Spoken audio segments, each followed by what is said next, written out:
Wow, it's freaking packed in here.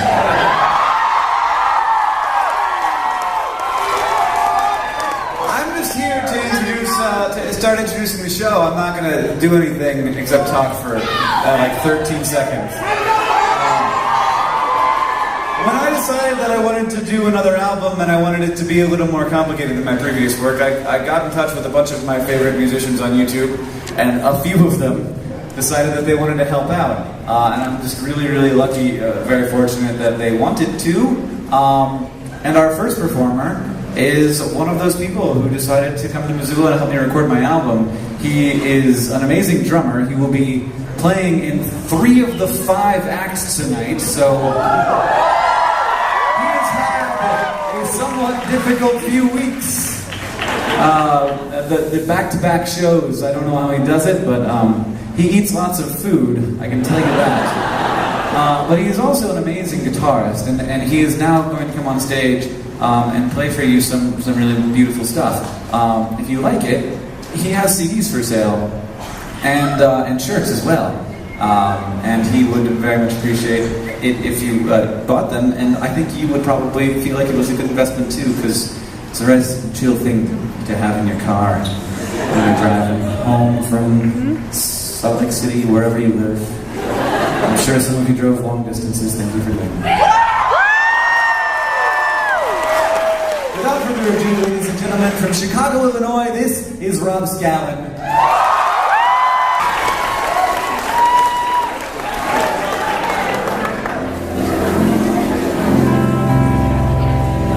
Hi guys. Hi!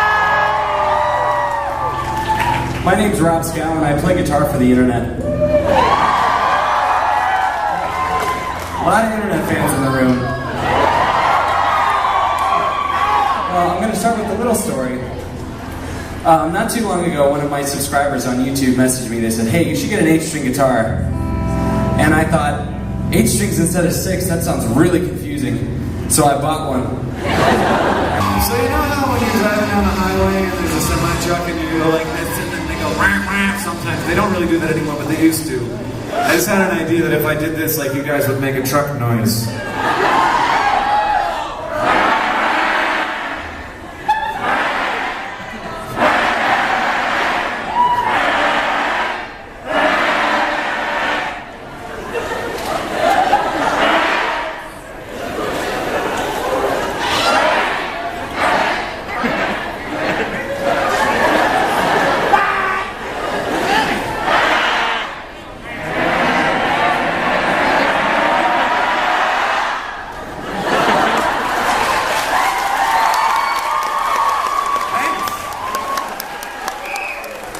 It's a remarkable power.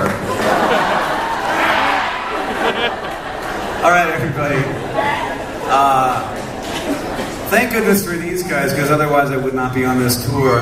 They set it all up, and they also bring a certain amount of legitimacy to this whole thing, because they're a band that has been touring for longer than some of you have been people. They are rocking indie band. They are on a circular rotation, a stable of the rotation in my car stereo. You should buy their albums because they're lovely and wonderful to listen to. This is Driftless Pony Club.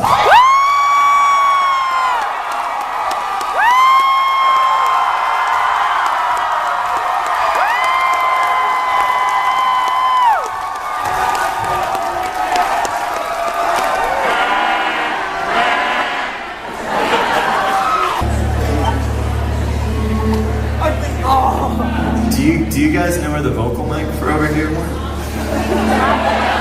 Did you take it? Oh, they're pointing right there.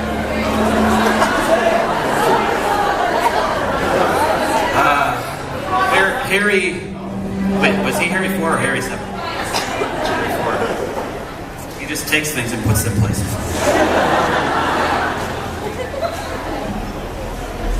I totally just outsourced the location of that vocal mic. Thank you, Internet!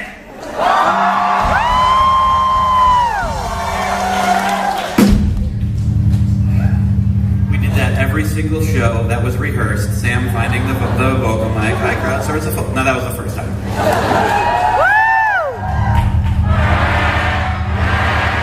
Oh man, thanks Hank for introducing that to you.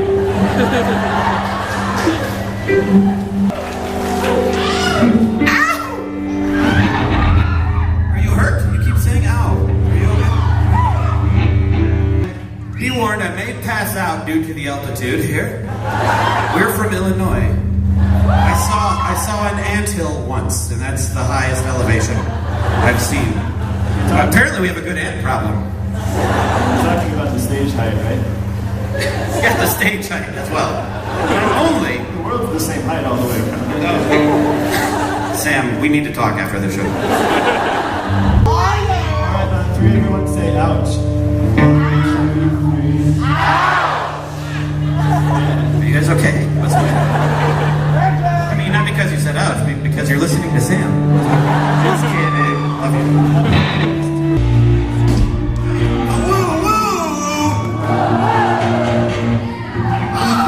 You guys are great.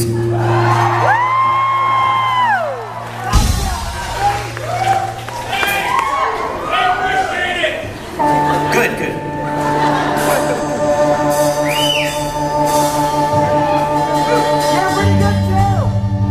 How about Rob Scallon, everybody?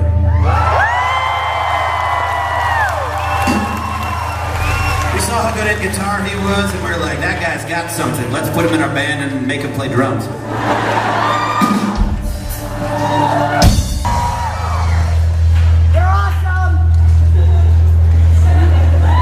I can't see you, but your disembodied voice is awesome.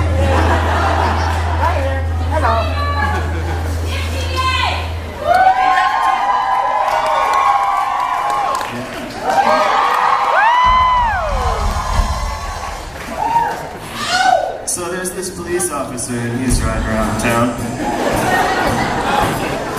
Comes up to some train tracks, there's a car stop there. Car's bouncing around all crazy like, going up and down like this. Obviously something in the trunk, so he switches off his lights. Gets out of the car, goes over to the driver's side door. Guy rolls down his windows, the officer's like, listen, your car's bouncing all over the place. I gotta see what's in that trunk. The guy's like, of course, officer, you're more than welcome to. Takes him back, opens the trunk, and there are 10 giraffes in the trunk. I don't even know how it's physically possible, but it happened. The police officer's like, sir, you can't do this. You can't have these in your trunk. I'm not going to give you a ticket. Just take them back to the zoo. Take these giraffes to the zoo. The guy's like, okay, officer, no problem. Thanks very much. The next day, police officer's driving around town, comes upon a stoplight. The same car, it's bouncing all up and down like crazy. So he turns his sirens on. Gets out of the car, goes up to the door. Sure enough, it's the same guy. The door, he opens up his door. And the officer's like, listen, man, you gotta let me see what's in your trunk again. I can't believe this is happening a second time. So he takes him back. He's like, sure, officer, no problem. Opens up the trunk. And inside the trunk, there are 10 giraffes. I couldn't believe it either when I heard this story. So the police officer's like, what the heck, man? I told you to take these giraffes to the zoo. And the guy's like, well, I did, officer. But today they wanted to go to the beach.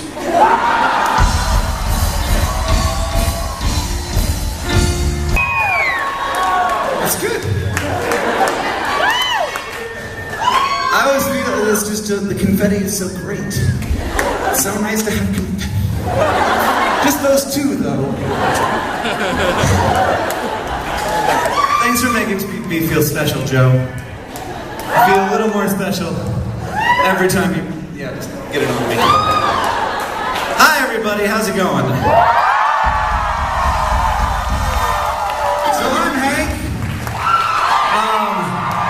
It's really great to be here. This is the biggest show we're going to play on tour. Thanks for being amazing. Thanks for coming out in such force. Salt Lake City, man. So So I just sang you a song. It's called O.J.K. Rowling, and it's about my friend Joe. She's a writer, and we have this special connection. She doesn't know about it, where I can write a song about her, and then the thing that I wrote about will come true. It's really powerful. I did this whole thing where I figured out where the last Horcrux was going to be. I predicted the demise of a certain feathered friend.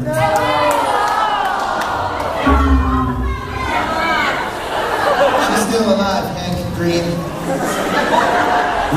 There is a tour debate going on about the ultimate fate of Hedwig.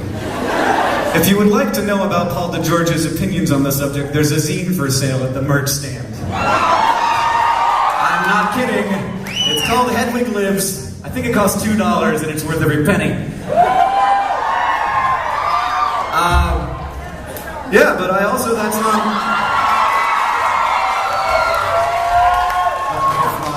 It's the high flies. But in that song, I predicted that she was going to work on a new movie. She was going to do a prequel. I don't know. I think she's doing like an actual stage production too, which I called.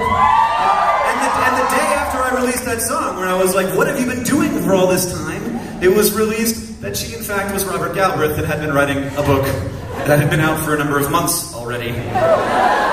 So that was a bizarre prediction as well. So my next J.K. Rowling song is just going to be about J.K. Rowling coming over to my house and hanging out. And I figure, if my track record is at all to speak for itself, then I will have a really awesome house guest. The thing we've been doing, by the way, for the past 5 minutes or so is that it's called stage banter, where the performer talks, and I thought it was just to be entertaining, but it turns out it's so that you can catch your breath, so you can do the next song, which I have done now. And now we're going to play another song for you. I've lost my chord, we're going to have to find it. But thank you all for that excellent set of dancing and screaming.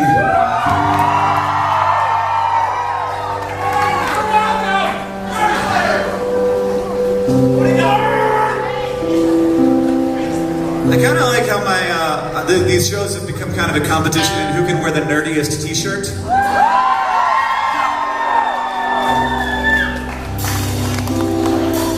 Raise your hand if you're wearing a nerdy t-shirt. Yeah, it's okay if you're not. Because last night I saw a collection, but then there was the guy with the science like mathletes shirt on. And I was like, oh yeah, and then he brought out his medals. And he was like, I got to nationals because of you, man. And it felt so good. Oh good. We have guitar. They're cute. Did you say lies? You weren't there, man. You didn't see it. Yeah, but I had a really great group of friends at the end of high school, and I'm really lucky to have had that. That song was about them, and we're still really great friends, and that's a blessing that I'm glad to have. And now we're going to talk more about my past.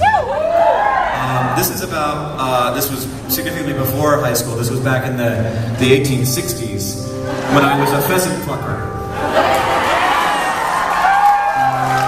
What's going on? You gotta raise your hand. I can't hear anything you're saying. Seriously, if you have something to say, raise your hand. Bring the house lights up so I can see their hands. Thanks. Oh, they're going again. It's on a timer, apparently.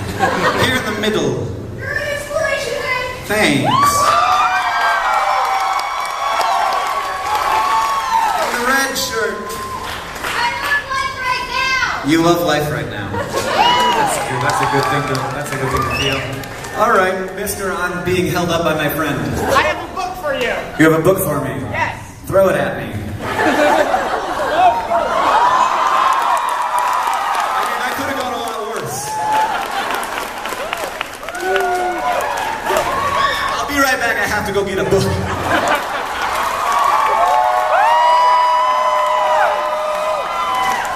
Okay, just say in my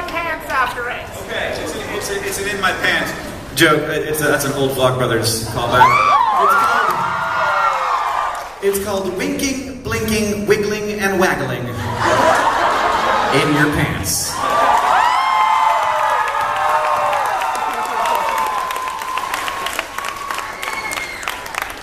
All right, everybody, calm down. Eyes are for looking, seeing, and staring. Eyes are for watching, gazing, and glaring. Eyes are for squinting, winking, and blinking. Eyes are for spying and prying and spotting. What? Guys, stop. I'm reading a book right now. When was the last time somebody was reading aloud and you were like, hey! Don't be rude. Eyes are for peeking, peeping, and sleeping. Whose eyes are these? He sleeps by day and hunts by night. His loud hoo-hoo gives mice a fright. This sea creature is cleverer than you think. He hides from enemies by firing black ink. He stretches his neck to the top of a tree and eats all the leaves that he can see. She lies very still. She could be asleep. But if birds come close, just watch her leap. This is good. This is good.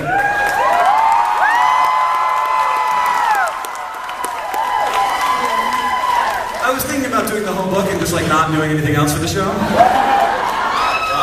I think probably most people would have left feeling satisfied, but there may be copyright problems with that idea. Yes, in the arm sock.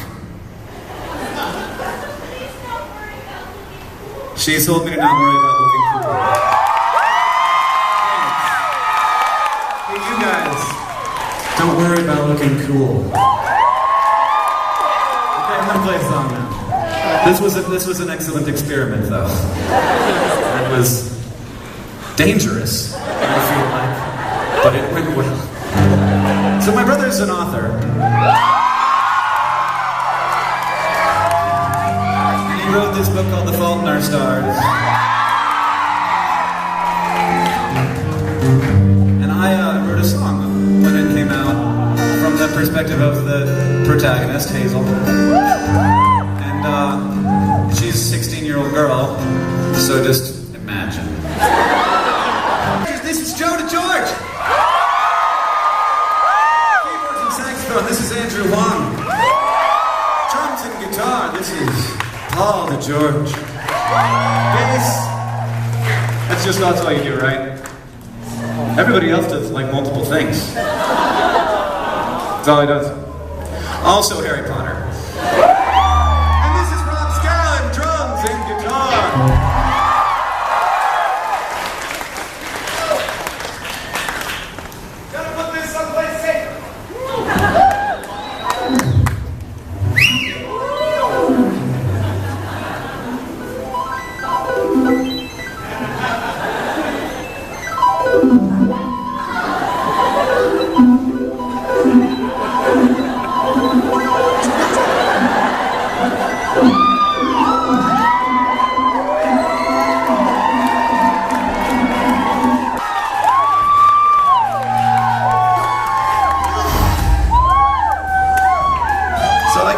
What's going on around me right now that it's time for me to tell a story. This is my story music.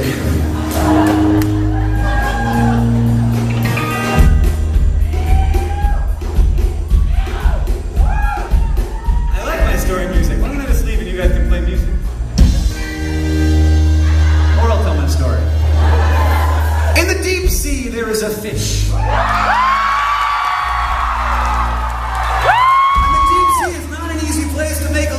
Photosynthesis because there's no light.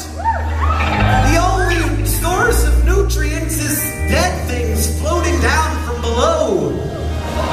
It's a phenomenon called marine snow. And marine snow sounds kind of lovely, right? It's like alpine snow. Sure, I'm up for that. But marine snow is just dead fish parts raining down on the deep sea, so, you know, prefer not to have that for lunch, but to each his own. So there's not a lot of food. And that means that there's not a lot of creatures per cubic mile of ocean. And it's hard enough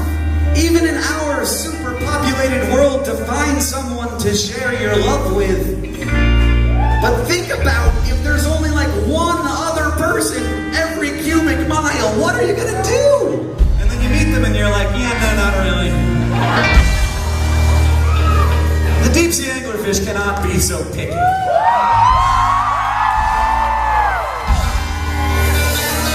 They have solved this problem in a remarkable way. When a male anglerfish is born, he's totally useless.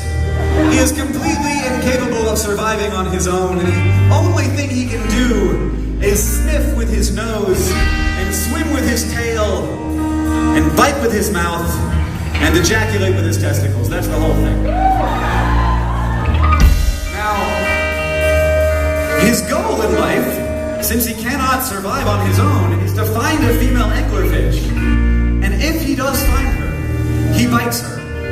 Which is cool, you know, whatever's, you know, floats your boat. But what's not cool is that there's an enzyme in her flesh that dissolves his lips. And then their circulatory systems fuse together until her heart feeds his body, his organs senesce to her. And then he becomes basically just a pair of nuts sticking off of her side. And then, when she needs him finally, when it's that time, she releases her eggs into the ocean, releases a hormone into her bloodstream, he ejaculates into the water, the eggs are fertilized, and the entire struggle begins anew for the next generation.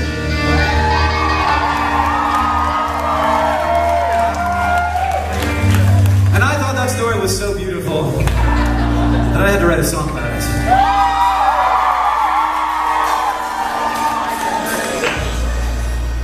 Sorry, that took a lot out of me.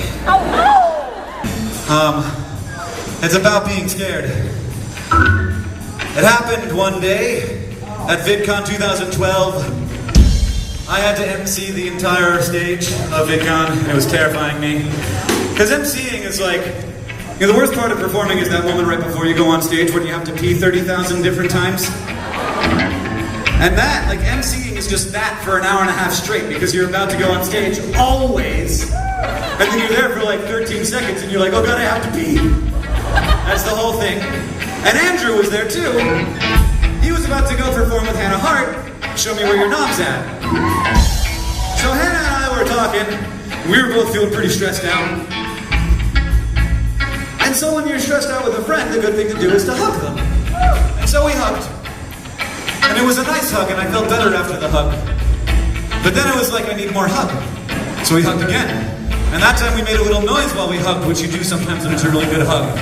Yeah. And that felt so good that we kept making that noise. And we kept making it a little bit louder. And then it was louder until finally we were hug screaming. And after the hug scream, we just felt so much better.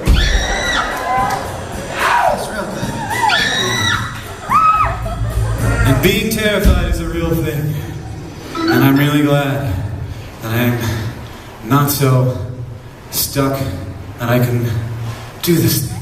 But honestly, I think it's because you guys are so great. Like, I don't know what I would do if I had a different audience. Like, I hear about the shows that, like, certain punk rock artists play, and it's just, like, hostile audiences. I think I would just cry. I think I would cry and I would leave. And I'd be like, well, you win, thanks. I guess that's what you were going for. So thank you all so much for not being a hostile audience and being the best people. Very lucky and very lucky to have you folks.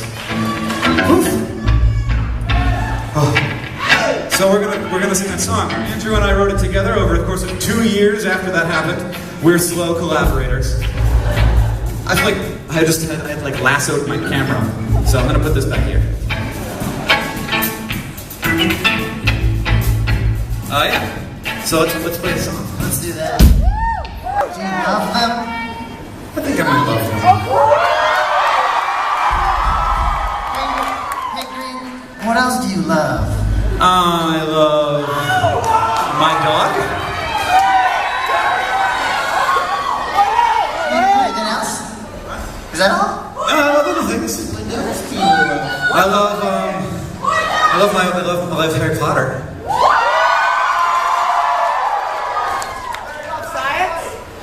Hey, what else do you love? I love my wife.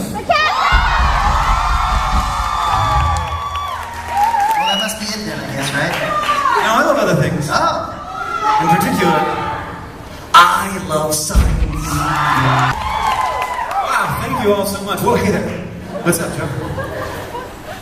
Is there any more in there? Oh, what that went down. Hey!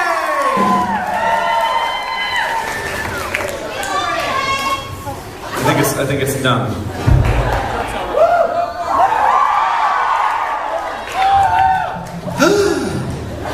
Oh man. Can you believe it's that time of the night? No, neither can I looked out of the set list and there's only one more song on there. Well, we'll just make it really, really long then.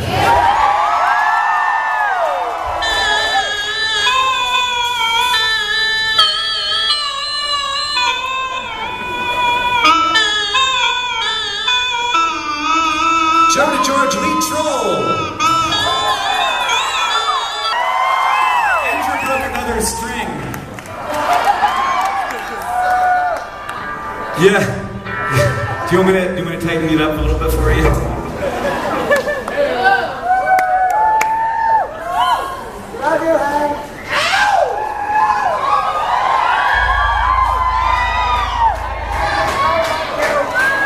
So earlier today, we went swimming in a river. We jumped off a tree into the Idaho River. And seriously, like on the riverbank, I found this ring. Yeah. I found this ring. And I wanted to know what magical powers it might have, or if it's possibly cursed. So earlier there was like some serious dark magic happening during the Harry Potter set. And I came back and I was like, I think it might be the cursed ring. But you wore it just now. I wore it just now to test the hypothesis. How's it been going? So far it's been going pretty good. Except for all the broken strings. Yeah. These are the first two broken strings of tour.